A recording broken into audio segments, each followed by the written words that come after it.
Şərq Türkistanlıq qərindaşlar. Şərq Türkistan xəbər agentliğinin xəbərlər proqramısını görüşünüzü qızğın qarşı alırıq. Tövəndə təfsili məzmunlarını diqqətinizə sunumuz. Şərq Türkistan sürgündə hökuməti ictimai axbarat vasitələrində yeni illik uçurlarını hər sahə amma bilan ortaqlaşdı.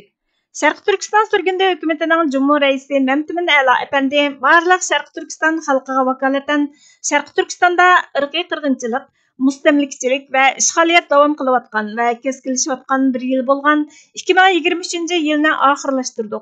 Bu yangi yılda biz Şərq Türkistandakı Uyğur, Qazaq, Qırğız və başqa Türkiyə xalqlarını nişan qılğan irqi qırğınçılıqni ilgirki hər qandaq vaqtdakidan köp əslaymiz.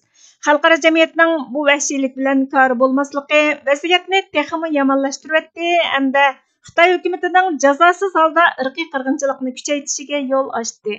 Muşundaq zor adalatsizlik aldıda biz işğaliyat astida zulümga uçrab, erkinlik və müstaqilligimiz çeklengende yangi yıllarga mübarek bolsun deyalmaymiz. Bizning yangi yillik uçurimiz xalqimizning azobini, tugamagan zulmning ochiq uqubatini, ozodlikqa erishishga bo'lgan sig'inishni aks ettirdi. Ammo bu qorong'u davrlarda biz uchun eng muhim bo'lgani umid va qaysarlik ro'yini saqlab qolish. Bular dushmanimiz yo'qotishga uringan kuchlik ma'naviy boyliqlar. Ammo biz ularga yo'l qo'ymaymiz. Mustaqil Şərq Türkistanda yangi yilni haqiqiy tabriklashning umidi va xiyolidan hargizmo voz kechmaymiz.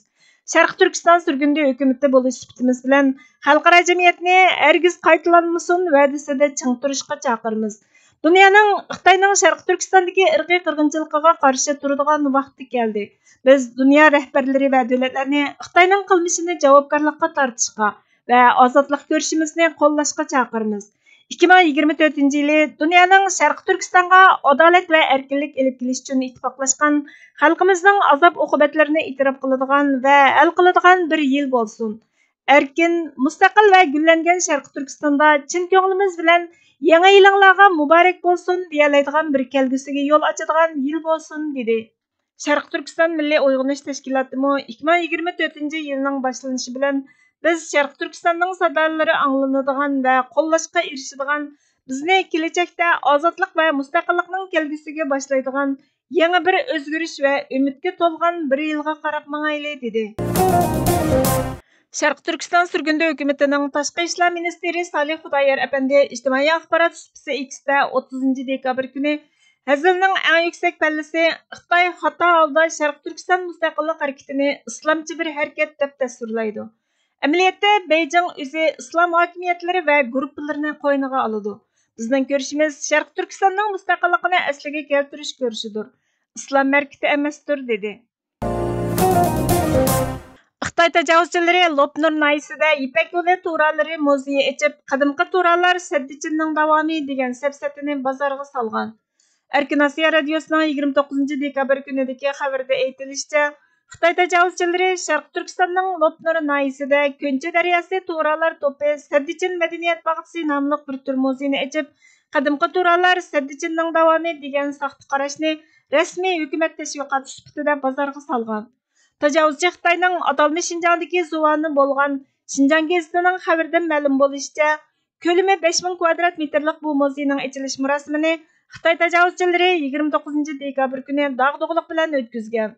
Sirtqi qurilish shakli to'ralarga o'xshatib loyihalangan bu muzeyning umumiy ko'rgazma ko'lami 2520 kvadrat metr keladigan bo'lib, buningga 600 lik madaniy yodikorlik qo'yilganligi qayd qilingan. Bu muzey Xitoyning 2017 yildan boshlangan atalmish Şinjanni madaniyat bilan oziqlantirish harakati orqali Şərq Türkistan tarixini qayta yozish planining bir parchasi bo'lib, bu muzey orqali kishilarda Şərq Türkistandagi qadimgi to'ralar Saddichinning davomi degan qarashni shakllantirib, ularga atalmish Şinjanning azaldan Xitoyning bir parchasi ekanligidan iborat saxta tunishni singdirishni maqsad qiladi ekan.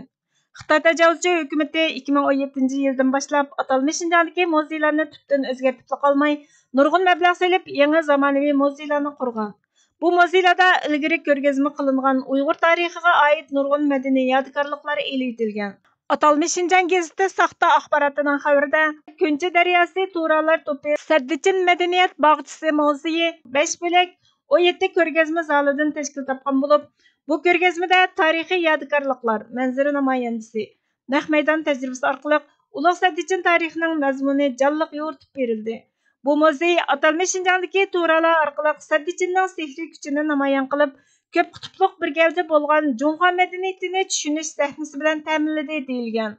Halbuki Xitoyning sharqda Shanxay gandan boshlanib, g'arbda Gansuning Jayugangacha davomlashadigan Saddichin sepilining milodidan ilgirki 3-asrlardan boshlab Bollardan mudofaa ko'rish uchun selinganligi hammaga ma'lum. Xitoyning Sharq Turkistonda elib berayotgan irqiy qirg'inchilikni tugutish, Uyg'ur va boshqa turk xalqlarining Sharq Turkistondagi mavjudligiga kafolatlik qilish, Sharq Turkistonning mustaqilligini asliga keltirishni talab qiladi. Sharq Turkiston va Uyg'ur xalqini qo'g'dash uchun vaqt o'tib ketyotidi.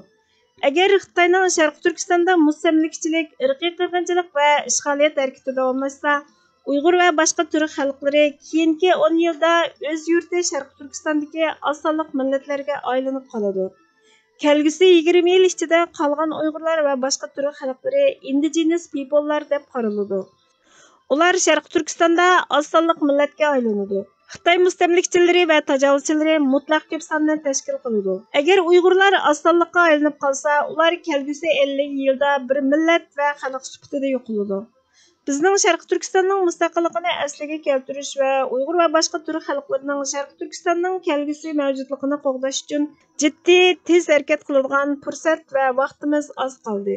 Sharq Turkiston tashkilotlari, Uyg'ur tashkilotlarining hammasi va shaxslar cho'qim Sharq Turkistonning mustaqilligini asliga keltirishni oldingi o'ringa qo'yishi kerak.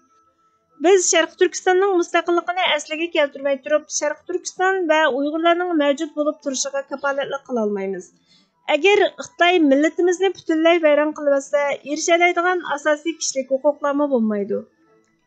Sharq Turkistonning mustaqilligini asliga keltirish birdan-bir hal qilish chorasidir. Salih Xudoyor. Bugungi xabarlarimiz bu yerda oxirlashdi. Bizga vaqt ayirganingiz uchun ko'p rahmat. Kelar qatimki programmamizda ko'rishguncha Allohga omonat bo'lgaysizlar.